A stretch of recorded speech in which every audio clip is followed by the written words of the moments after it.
Muchas gracias, señor presidente. Aquí ya se han planteado bastantes asuntos, pero quisiera ser muy concreto en 5 grandes razones por las cuales el Centro Democrático no acompaña este presupuesto. Lo primero es porque la realidad económica del país está totalmente divorciada de la realidad económica que ha sido presentada por el gobierno en este presupuesto. Solamente mirando los indicadores de crecimiento económico, parece absurdo que el gobierno siga apostándole a un crecimiento superior al 3%, lo está hablando ahora del 3.3%, cuando ya hasta el Fondo Monetario Internacional está hablando de crecimientos del 2.5%, está hablando el Banco de la República de crecimientos del 2.8%, y hay bancos de inversión y analistas que están hablando de crecimientos del 2%. No parece claramente sustentada esa apreciación. Adicionalmente, el soporte de esto es que el primer semestre del 2015 ha sido el peor primer semestre de crecimiento que hayamos tenido desde el año 2010. Un crecimiento por debajo del 3%, que además está mostrando unas fallas endémicas en la economía. Una de ellas tiene que ver también con la dinámica de las exportaciones en el país. Estamos viendo que las exportaciones en lo que va corrido del año han tenido una caída cercana al 34% y no se ve ninguna expectativa de recuperación después de que el gobierno nos había anunciado 6 meses atrás que la devaluación se iba a ver reflejada en este semestre como el gran dinamizador del sector exportador. En cuanto a los precios del petróleo, aquí se ha hablado que el presupuesto se ha hecho sobre la base de un precio de $64 el barril. Inclusive el gobierno ha dejado entrever que puede estar hablando de 60, pero claramente estamos hablando de realidades que están divorciadas de lo que se está viendo en los mercados internacionales, donde estamos viendo precios por debajo de $50, e inclusive hay bancos como Goldman Sachs que ha analizado la expectativa del 2016 y está hablando de precios del petróleo de $20 el barril. Solamente para que lo tengan claro los señores senadores, por cada dólar que caiga el precio de referencia con respecto a ese monto de barril que está en el presupuesto, la nación puede estar dejando de recibir cerca de 500.000 millones de pesos, como está sustentado en el marco fiscal de mediano plazo. Obviamente las expectativas también de ventas externas de minerales y de materias primas a grandes mercados pues están disminuyendo. Lo que se está viendo con la dinámica de crecimiento de China, donde se concentra el 50% de la demanda mundial de grandes minerales, pues también va a generar impactos en el sector minero de Colombia.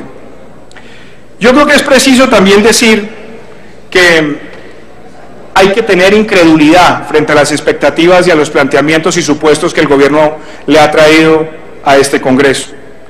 Entre el 2014 y el 2015, lo que va ocurrido, hemos cambiado 6 veces del monto del presupuesto.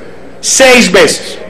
Eso quiere decir que la planeación y los supuestos con los cuales están trabajando las instituciones gubernamentales no están soportados con elementos creíbles, que no hay razón por la cual se estén haciendo estas modificaciones que no son acordes ni siquiera con el documento de marco fiscal de mediano plazo.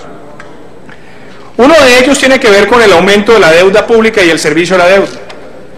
En los últimos 2 años, o sea, entre lo que va del 2014 al 2015 y la expectativa que tenemos para el año entrante, el monto de servicio a la deuda va a haber aumentado un 17%. Y esto obviamente va a estresar también las cuentas nacionales.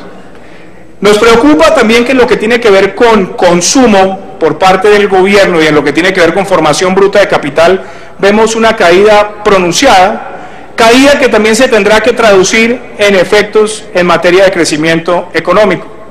Pero a esto lo afectan otros 2 elementos. Uno, la demanda interna en el país se viene debilitando, la confianza del consumidor se viene debilitando y la confianza del sector industrial se viene debilitando. Tanto así que la expectativa que podemos empezar a tener con respecto a la nueva reforma tributaria que hoy se desconoce, va a tener que analizar con mucha seriedad si va a ser conveniente o no para la demanda agregada en el país. Y yo creo que es pertinente alertar hoy a este Senado que cualquier reforma que traiga incrementos sustanciales en el IVA hay que mirarla con el efecto que puede tener en la demanda agregada, toda vez que hay presiones inflacionarias que ya se ven estructurales. En cuanto a la deuda, es importante también alertar al país que la deuda externa pública y privada ha tenido un aumento del 33% en el último año. Y esto no ha sido muy bien debatido y elaborado en el gobierno cuando planteó el presupuesto.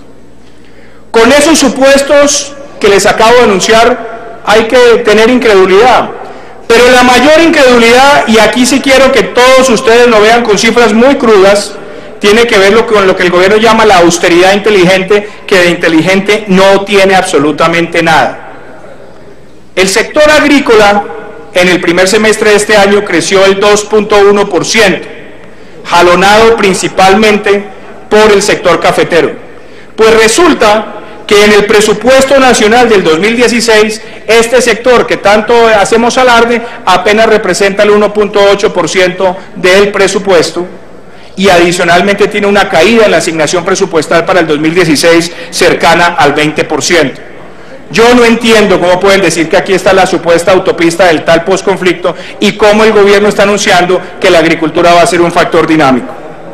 Lo segundo tiene que ver con la famosa locomotora de la minería, otro sector que ha crecido por debajo del crecimiento de la economía, que en el primer semestre tiene un lánguido crecimiento de 2.4% y que en el monto del presupuesto general para el 2016 es apenas el 1.9% y tiene una caída de su asignación presupuestal con respecto al año anterior del 10%.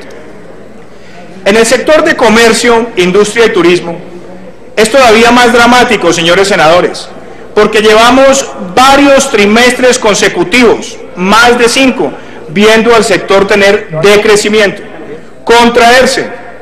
Y se preguntaría uno, ¿será que estamos dando los recursos presupuestales para animar este sector? Pues este sector apenas representa el 0.5% del presupuesto nacional para la vigencia 2016 y también sufre un recorte presupuestal. Aquellos que hablan de ciencia y tecnología como un eje diferenciador, también les quiero decir, mentira, mentira, porque esa austeridad inteligente lo que nos demuestra es que apenas este sector tiene el 0.2% del presupuesto nacional. Se nos dice que este iba a ser el presupuesto de las regiones y que la reforma tributaria que se hizo era para mantener la inversión en las regiones. También se están diciendo mentiras. Porque empecemos por el sector de la educación, senador Senén, que este presupuesto iba a darle viabilidad a la jornada única, a todos estos planes de cobertura. No es real cuando la asignación regionalizada para educación es apenas el 6.2% del presupuesto nacional, confiar en todas esas promesas porque se van a quedar en el papel. Y lo propio ocurre con el sector de la agricultura, que es apenas el 5.8% del presupuesto regionalizado de este país. Ahora hablemos de departamentos. Comparando el presupuesto que tenemos para el 2016 con el del 2015, les cuento algunas perlas.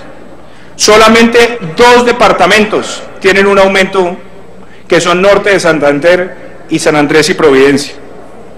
13 departamentos tienen una reducción del 19%. 13 departamentos. 8 departamentos tienen reducciones que van entre el 10 y el 19, y 9 departamentos tienen reducciones inferiores al 10%. Pero esto no es lo peor. Si comparamos este presupuesto del 2016 con el presupuesto del año 2014, es decir, antes de la reforma tributaria que el señor ministro le dijo a este Congreso que era para garantizar la inversión, nos encontramos con que hay 14 departamentos que tienen menos asignación presupuestal en el 2016 que la que tenían en el 2014. ¿Se puede creer así en la efectividad de un presupuesto? Yo cierro, apreciados senadores, con los vicios adicionales que tiene este presupuesto. Es preocupante que aún existe... Oh, claro. Sí, señor. Este presupuesto tiene todavía partidas no regionalizadas en el gobierno que superan 2 billones de pesos. La pregunta es cómo se van a regionalizar, al vaivén de las presiones políticas o hay algún criterio predeterminado. Muy grave que subsistan estos problemas en el presupuesto. Y el otro gran error que no podemos permitir es que sigan existiendo en el Ministerio de Hacienda recursos específicos para el financiamiento de proyectos frente a los cuales no se conoce ni el criterio de asignación ni cuál va a ser el modelo democrático y abierto para garantizar que esa inversión se vaya a donde están realmente las necesidades. Por esas razones, el Centro Democrático, señor presidente, no acompaña a este presupuesto y votará negativamente, y le quiero pedir su venia para cederle 2 minutos la palabra al senador Álvaro Uribe. Muchas gracias.